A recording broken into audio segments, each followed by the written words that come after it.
Oke, sekarang kita kan masuk pada urgensi penelitian atau fenomena yang diangkat. Jadi, penelitian ini diangkat dari fenomena COVID-19 yang saat itu menjadi salah satu fenomena yang paling mematikan dan paling terbesar di dunia. Hotel-hotel menghadapi penurunan yang sangat besar, di mana mereka kekurangan uang tunai untuk menutupi biaya operasional. Mengingat sifat COVID-19 yang tidak terduga, efek jangka panjang, dan berskala global, pandemi global ini menekan tombol riset untuk penelitian perhotelan, menekankan perlunya memajukan pemahaman kita tentang manajemen krisis di industri hotel, dan memberikan panduan teoritis untuk pemulihan dan kemakmuran hotel dalam kondisi new normal. Oke, sekarang kita akan masuk pada state of the art. Jadi sebenarnya sudah ada banyak sekali literatur yang membahas penelitian manajemen bencana atau krisis di sektor pariwisata. Ada 5 model utama. Yang pertama, menurut Fulton dan Fink, pendekatan manajemen krisis siklus hidup. Yang kedua, menurut Wills dan Moore, itu adalah pendekatan berbasis tindakan atau 4RS, yaitu pengurangan, kesiapan, tanggapan, dan pemulihan. Yang ketiga, menurut Peble, pendekatan manajemen krisis proaktif. Dan yang keempat, menurut Huang et al., Mo dan Patranakul, model manajemen krisis integrasi yang merekomendasikan strategi proaktif. Strategi proaktif itu adalah rencana pengurangan dan kesiapan, dan strategi reaktif itu adalah tanggapan dan tindakan pemulihan di setiap tahap spesifik manajemen krisis. Dan yang paling terakhir menurut Le et al., yaitu pendekatan kacau untuk manajemen krisis diusulkan untuk industri hotel. Oke, sekarang kita akan masuk pada gap yang belum terisi. Jadi, yang pertama, penelitian tentang manajemen krisis pandemi ini masih sangat didominasi oleh studi tentang langkah-langkah reaktif atau responsif. Yang kedua, terdapat kekurangan signifikan dalam penelitian tentang strategi proaktif pra-krisis. Dan yang ketiga, para peneliti masih sangat bergantung pada pendekatan kualitatif berdasarkan perspektif pribadi pemilik hotel dan manajemen hotel. Padahal seharusnya analisis kuantitatif lebih penting agar kita bisa meningkatkan keandalan dan generalisasi hasil penelitian. Oke, sekarang kita akan masuk pada kontribusi penelitian pada literatur. Jadi, studi ini bisa memberikan kontribusi metodologis 3 kali lipat pada literatur saat ini. Yang pertama, makalah ini bisa memberikan wawasan yang penting tentang praktik manajemen, struktur modal prakrisis yang efektif bagi hotel untuk tetap tangguh dalam situasi krisis. Maksudnya adalah berdasarkan data kualitatif di 30 negara, penelitian ini membuktikan bahwa mengelola struktur modal, hutang rendah versus hutang tinggi, dan hutang jangka panjang versus hutang jangka pendek, itu bisa menjadi bagian yang sangat penting dalam strategi kesiapan krisis dan ketahanan krisis, menentukan stabilitas keuangan hotel dalam situasi krisis. Yang kedua, menggunakan database global. Jadi studi ini sangat mendukung untuk memajukan penggunaan metode kuantitatif untuk memverifikasi hipotesis penelitian untuk hasil yang lebih valid dan bisa digeneralisasi. Yang ketiga, penelitian ini bisa menawarkan implikasi praktis penting dalam manajemen keuangan bagi para manajer dan pemilik hotel untuk membangun strategi manajemen krisis yang lebih efektif dan bisa menyesuaikan dengan kondisi normal baru. Keputusan pembiayaan dan juga struktur modal memainkan hal yang sangat penting dalam manajemen perhotelan. Dapat dilihat bahwa sebuah hotel itu membutuhkan biaya yang cukup besar yang akan diinvestasikan dalam biaya pemeliharaan, pengembangan, dan juga renovasi secara rutin yang mengakibatkan hutang itu menjadi lebih besar dibandingkan modal. Teori dari struktur modal juga berpendapat bahwa pembiayaan hutang itu lebih murah dibandingkan dengan ekuitas eksternal. Dalam konteks industri perhotelan yang membutuhkan biaya atau modal yang cukup besar, pengelolaan struktur modal itu menjadi krusial pada masa krisis ekonomi yaitu COVID-19 karena hal ini didukung dengan adanya reaksi dari pemerintah yang melakukan penutupan perjalanan sehingga pengelolaan struktur keuangan dari perhotelan itu mengalami penurunan yang mengakibatkan terjadinya penurunan stabilitas keuangan bagi hotel. Kemudian ada hipotesis dan juga dugaan sementara. Hipotesis yang pertama yaitu perusahaan hotel dengan struktur modal berhutang rendah dibandingkan dengan berhutang tinggi lebih kurang stabil secara finansial selama pandemi COVID-19. Dugaan sementara itu sama pandemi COVID-19 sendiri, perhotelan dengan hutang yang lebih rendah lebih mampu mempertahankan likuiditas dan juga menjaga kestabilan dari keuangannya karena tidak terbebani dengan biaya pokok dan bunga yang tinggi. Kemudian hipotesis yang kedua itu perusahaan hotel dengan hutang jangka panjang yang lebih sedikit dibandingkan dengan hutang jangka panjang lebih banyak, lebih kurang stabil secara finansial sama pandemi COVID-19. Perusahaan dengan hutang jangka panjang akan memiliki biaya tetap rendah namun fleksibilitasnya lebih besar dalam menyesuaikan biaya operasional yang dimiliki sama masa krisis pandemi COVID-19. Tujuannya itu untuk mengurangi risiko terjadinya kebangkrutan. Kemudian ada juga hipotesis kedua lainnya yaitu perusahaan hotel dengan hutang jangka pendek yang lebih sedikit dibandingkan dengan hutang jangka pendek lebih banyak, lebih kurang stabil secara finansial sama pandemi COVID-19. Perusahaan dengan hutang jangka pendek akan memiliki tekanan likuiditas lebih rendah sehingga akan lebih mampu mengelola biaya operasional yang dimiliki tanpa membahayakan stabilitas keuangan pada masa pandemi atau krisis ekonomi saat itu. Kemudian ada hipotesis ketiga yaitu perusahaan hotel dengan struktur modal lebih rendah dibandingkan dengan berhutang lebih tinggi kurang lebih terpengaruh oleh perbatasan perjalanan pemerintah selama pandemi COVID-19. Dampak yang diberikan dari adanya reaksi pemerintah mengenai pembatasan perjalanan ini mengakibatkan pendapatan dari perhotelan semakin menurun, yang menyebabkan hutang itu semakin naik karena adanya kewajiban pembayaran dari perhotelan. Kemudian hipotesis yang terakhir itu manajemen struktur modal lebih efektif untuk hotel yang rentan yang relatif kecil, kurang diversifikasi, dan tumbuh lambat dalam manajemen krisis. Hotel yang lebih kecil, kurang diversifikasi, dan juga pertumbuhannya lambat akan mengalami krisis ekonomi, atau bisa dibilang mereka lebih rentan untuk mengalami krisis ekonomi. Oleh karena itu, perhotelan ini akan mendapatkan keuntungan dari manajemen struktur modal yang hati-hati yang membantu mereka untuk mempertahankan keuangan atau kestabilan keuangan pada masa pandemi COVID-19 atau krisis ekonomi tersebut. Metode penelitian yang digunakan adalah jenis kuantitatif, di mana dilihat dari seberapa besar sebuah hotel, diversifikasinya, dan tingkat pertumbuhannya. Selain itu, mereka mendapatkan semua data dari database global. Pada variabel yang digunakan adalah variabel kontrol. Yang pertama adalah firm size, di mana diukur sebagai logaritma natural dari semua aset. Kedua adalah sales growth, di mana dilihat kenaikan pendapatan penjualan tiap kuartal. Yang ketiga adalah score, yang keempat adalah low debt, dan kelima adalah post-COVID. Pada alat jenis statistik yang digunakan ada dari 196 hotel dari 30 negara, di mana mereka mengambil semua datanya dari Pusat Global Database. Selanjutnya pada model, yaitu C-score dengan 14,4488, standar deviasinya itu 15,8717, value setelah COVID adalah 0,4426, di mana ada 44,26% dari data yang digunakan itu adalah setelah COVID. Mereka mengambil data dari hotel dari Standard Industrial Classification kode 7011 dari kuartal 3 2018 sampai kuartal 2 2021. Selanjutnya 47,24% adalah dari struktur modal hutang yang rendah, di mana nilai min-nya adalah 0,4724.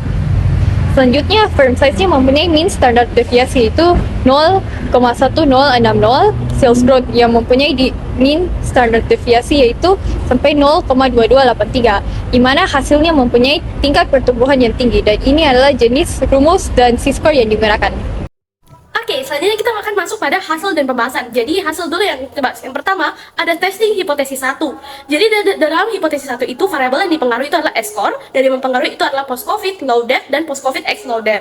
Jadi, kenapa alasan kami mengatakan itu? Karena yang pertama, bisa kita lihat di tabel tersebut, di kolom 1, post-COVID-nya itu negatif. Nah, ini menandakan bahwa pandemi COVID-19 itu berdampak negatif pada S-score perusahaan. Lalu bisa kita lihat di low debt-nya itu positif di kolom 1. Ini menandakan bahwa hotel yang memiliki hutang rendah rata-rata itu lebih stabil secara finansial dibandingkan hotel yang memiliki hutang tinggi.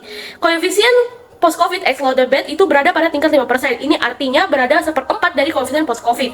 Artinya dampak buruk COVID-19 itu pada stabilitas keuangan perusahaan akan berkurang 25% jika perusahaan menerapkan kebijakan utang rendah. Jadi secara keseluruhan hasil hipotesis ini sangat mendukung hipotesis 1 yang menyatakan bahwa perusahaan dengan hutang modal yang rendah itu lebih stabil secara finansial dibandingkan dengan perusahaan dengan hutang modal yang tinggi. Oke, sekarang kita akan masuk pada bagian hipotesis 2A. Nah, pada kasus ini yang dipengaruhi itu adalah S-cost atau stabilitas keuangan perusahaan, sedangkan yang mempengaruhi itu adalah post-COVID dan post-COVID X low long-term debt. Ada berbagai alasan kenapa kami mengatakan itu. Yang pertama, bisa kita lihat, sama seperti posisi 1, post-COVID di kolom 1 itu bernilai negatif. Ini menandakan bahwa COVID-19 itu berdampak negatif pada stabilitas keuangan perusahaan. Lalu, yang kedua, bisa kita lihat post-COVID X low long-term debt itu memiliki nilai positif, di mana ini menandakan bahwa perusahaan dengan utang jangka panjang rendah mengurangi dampak negatif sebesar 38%. Artinya struktur modal dengan utang jangka panjang rendah memungkinkan perusahaan hotel bisa lebih kuat secara finansial selama pandemi COVID-19. Temuan ini mendukung hipotesis 2A. Oke, sekarang kita akan masuk pada hipotesis 2B yang dipengaruhi adalah S-score atau stabilitas keuangan perusahaan, dan yang mempengaruhi itu adalah post-COVID dan post-COVID X low short-term debt. Nah, ada berbagai alasan. Yang pertama, kita bisa lihat koefisien post-COVID itu tetap negatif dan signifikan, dan yang kedua, koefisien post-COVID X low short-term debt itu tidak signifikan secara statistik. Ini menunjukkan bahwa tingkat utang jangka pendek tidak memoderasi dampak pandemi COVID-19 pada stabilitas keuangan perusahaan. Oleh karena itu, bisa dibilang hasil ini gagal sekali mendukung hipotesis 2B. Oke, sekarang kita akan masuk pada hipotesis 3 yang dipengaruhi itu adalah S-score, dan yang mempengaruhi itu adalah global stringency dan stringency X low debt. Ada berbagai alasan bisa kita lihat. Nah, koefisien stringency ini memiliki nilai negatif, sedangkan koefisien stringency X low debt memiliki nilai positif. Ini berarti menandakan bahwa ketatnya kebijakan pemerintah itu terhadap COVID-19 itu sangat berdampak negatif terhadap stabilitas keuangan perusahaan. Namun, struktur modal yang berhutang rendah dapat mengurangi dampak negatif tersebut sebesar hampir 23%. Oke, nah yang dipengaruhi itu adalah S-Core, yang dipengaruhi itu adalah Global Movement Restriction dan Global Movement Restriction X Low Debt. Jadi ada berbagai alasan karena menurut kami kebijakan pembatasan pergerakan domestik ini kan menaruh angka yang negatif. Ini berarti dia memberikan hubungan yang negatif dengan stabilitas keuangan perusahaan. Namun akibat interaksi dua variabel tersebut, dampak negatif ini tuh dikurangi sebesar 19% untuk perusahaan hotel dengan leverage keuangan yang lebih rendah. Yang dipengaruhi itu adalah S-Core, dan yang mempengaruhi itu adalah Global International Travel dan Global International Travel X Low Debt. Sebenarnya itu hampir sama dengan yang movement tadi, alasannya karena kebijakan pembatasan perjalanan internasional ini kan memiliki angka negatif nih di kolom 1. Nah itu artinya berhubungan sangat negatif terhadap stabilitas keuangan perusahaan. Tapi akibat interaksi dua variabel tersebut, dampak negatif COVID-19 terhadap stabilitas keuangan itu berkurang sebesar 24% untuk perusahaan hotel dengan leverage keuangan yang lebih rendah. Secara keseluruhan hasil tabel 4 ini menunjukkan bahwa struktur modal berhutang rendah itu bisa mengurangi dampak negatif yang dialami perusahaan hotel dari kebijakan pemerintah untuk menghadapi pandemi COVID-19, terutama pembatasan untuk pergerakan domestik maupun internasional. Jadi secara keseluruhan ini sangat mendukung hipotesis 3. Selanjutnya kita akan masuk pada hipotesis 4. Nah dari tabel 5 itu kita bisa lihat koefisien interaksi antara post-COVID X low debt itu positif dan signifikan untuk kelompok hotel dengan tingkat tingkat penjualan yang rendah. Nah ini mendukung hipotesis 4 bahwa manfaat memiliki struktur modal utang lebih rendah itu lebih nyata untuk perusahaan hotel yang memiliki tingkat pertumbuhan penjualan yang lebih rendah. Jadi bisa disimpulkan bahwa kebijakan utang rendah ini lebih bermanfaat bagi perusahaan hotel yang lebih rentan terhadap krisis. Secara keseluruhan hasil pengujian hipotesis itu kami rangkum dari tabel 6. Hipotesis 1, 2A, 3, dan 4 itu didukung sementara hipotesis 2B itu tidak didukung. Oke, selanjutnya kita akan masuk pada pembahasan. Yang pertama, biasanya itu hotel yang punya utang yang rendah itu lebih tangguh secara finansial dibanding hotel yang punya utang yang tinggi, karena mungkin mereka terhindar dari beban pembayaran bunga dan pokok. Yang kedua, studi ini memberikan bukti yang menentang keyakinan umum tentang penggunaan utang sebagai modal yang baik untuk menutupi biaya operasional sehari-hari. Di dalam pandemi yang konteksnya sangat luas dan kompleks, penggunaan utang itu akan berbalik arah dan mengancam stabilitas keuangan perusahaan. Yang ketiga, studi ini mengatakan bahwa komposisi utang yang berbeda itu memiliki tingkat risiko yang berbeda, sehingga memiliki dampak pada stabilitas keuangan. Jadi, untuk bertahan dalam situasi krisis, utang jangka panjang itu berdampak negatif pada stabilitas keuangan, sedangkan utang jangka pendek itu tidak memiliki pengaruh yang signifikan. Yang keempat, perusahaan yang memiliki bisnis terdiversifikasi itu biasanya lebih sedikit berisiko daripada perusahaan yang tidak terdiversifikasi. Dan yang kelima, perusahaan dengan pertumbuhan penjualan yang tinggi biasanya mereka memiliki kas yang banyak yang didapat dari hasil penjualan. Yang keenam, perusahaan hotel yang relatif kecil, kurang terdiversifikasi, dan pertumbuhannya lambat akan lebih terancam oleh tingkat utang yang tinggi.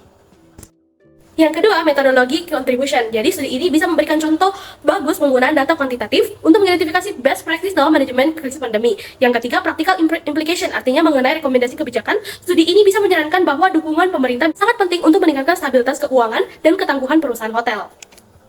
Yang pertama, implikasi penelitian di situasi krisis, yaitu menjaga struktur modal dengan utang rendah, memanfaatkan pembiayaan jangka pendek yang ditawarkan untuk menghindari beban keuangan selama periode ini. Yang ketiga, sebagai pemilik dan manajer hotel harus memperhatikan pengendalian keuangan dan pemeliharaan struktur modal yang sehat dengan utang rendah dan proporsi utang jangka panjang yang kecil. Yang kedua, keterbatasan penelitian. Studi ini hanya fokus pada struktur modal dan mengabaikan aspek lain dari manajemen keuangan seperti pembayaran dividen, manajemen modal kerja, dan tata kelola perusahaan. Terus yang kedua, mengandalkan data keuangan dari basic data Kompusat dan Kompusat globalnya untuk menguji hipotesis penelitian. Dan yang ketiga, mengisolasi dampak struktur modal dari upaya manajemen krisis lainnya dari perusahaan hotel, seperti penjualan, pemasaran, manajemen sumber daya manusia, dan lain-lain. Sarannya yaitu memfokuskan studi utama yaitu struktur modal dan tidak perlu difokuskan aspek lain dari manajemen keuangan. Terus mengandalkan data keuangan dari data Kompusat dan globalnya untuk menguji hipotesis, dan terakhir mengurus struktur modal dan upaya manajemen krisis lainnya.